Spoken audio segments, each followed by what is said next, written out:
Okay, quit chick chat, kit cats. Oh my goodness.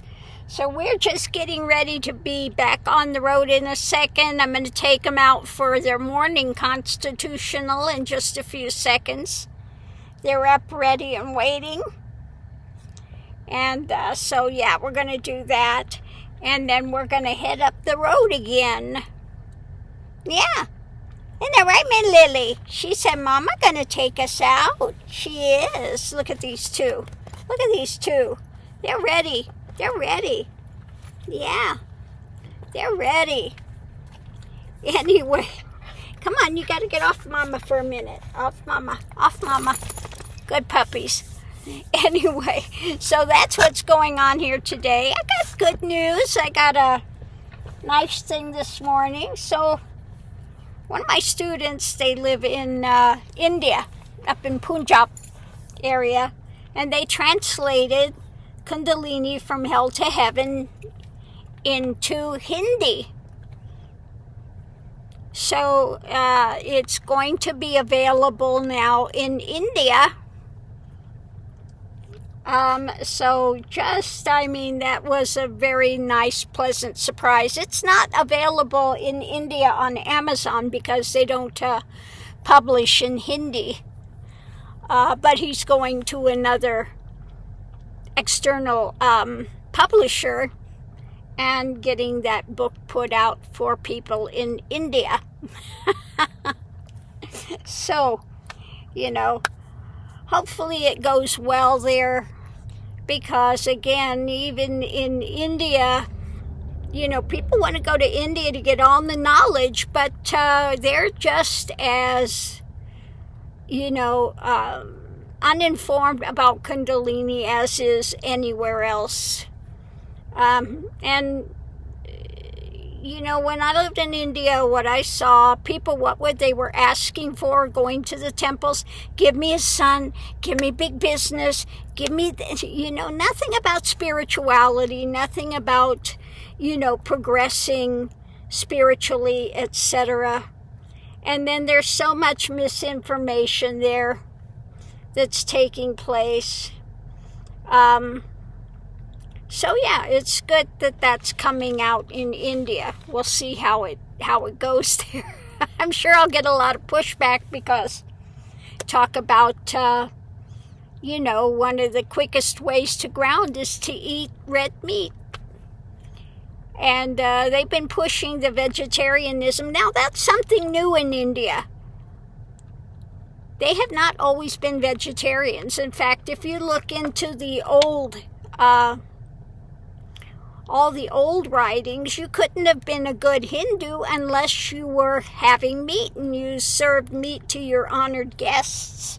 Yes, that's actually what India was during the golden years. Okay? They actually did eat meat. And, Kali is Kundalini. At the Kali mandirs, they have goat sacrifices. Okay, there's a reason for it. It's the transientness of life. And then again, Kali is Kundalini. And it is a very grounding thing. So we're leaving the age of Kali Yuga, and we're going into the age of Sat Yuga. So maybe when we go into that new age and people have already elevated, then some of those things are going to change. But for now, I give out what works for here. And my students can tell you that it absolutely works. Okay. Now, I've been seeing on YouTube so many, oh my God, Kundalini I had, and it was horrible. And it's, because they don't know what to do. They're being given the absolute opposite information that they need to have to progress. And, you know, my students, one after another, can tell you they were vegetarians and had Kundalini awakenings. And when they ate meat, they grounded. Because, you know, you've got to ground, because when that energy's going, it's like a live wire. You don't want to burn out your system, your nervous system. You need to be grounded. Okay? So important. You know, so important. I mean, if you can be vegetarian, that's fine. Do it. Nobody's telling you you have to, but I'm giving information out that if you are going through this process and you feel like you are going to spontaneously combust, and you can feel that way. I felt that way for about a year, that I was going to spontaneously combust. The energy got so hot and moved, I mean, just, yeah, and parts of it, I wish I still have photos. I did a wedding for somebody in Hawaii on the beach, and you could actually see light coming out of my mouth and through the top of my head. I wish I had those photos, but unfortunately, I've had so many photos that really had a lot of phenomena on them, and all my photos get lost because I move so frequently that things get, unfortunately, lost. But yeah, you could actually see light coming out of my mouth and light coming out of my head. Yeah. So yeah, I've had a lot of phenomena and things that happen. And, you know, the Dalai Lama eats meat.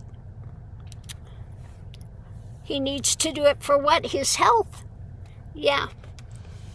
So anyway, you're not more spiritually advanced if you don't eat meat.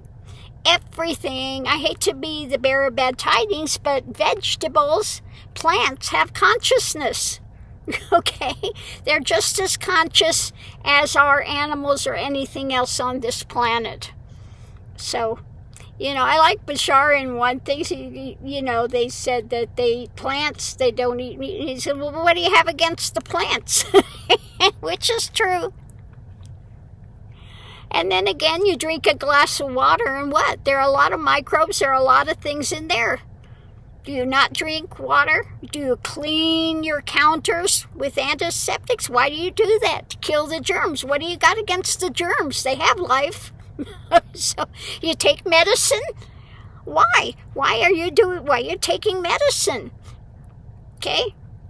You got to respect the life that's in there. So, you know, yeah, it's just the way of this planet.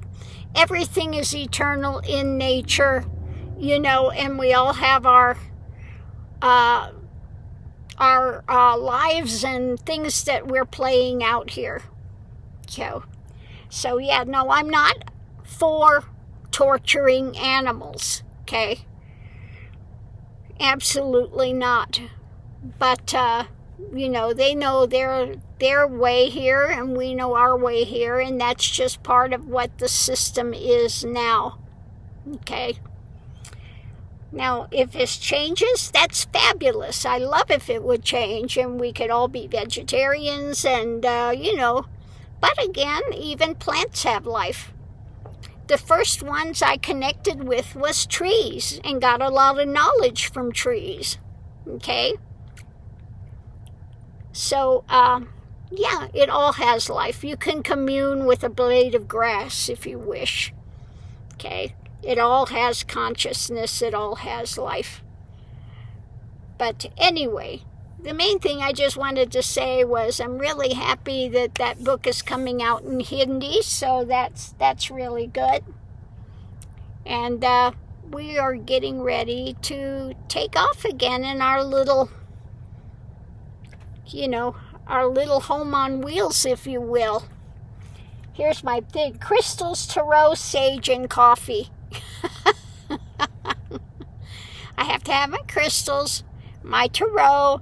Now the sage, I like sage when it's out there and the rain has happened and you smell that fresh sage and everything. It's fabulous. I love the smell of that.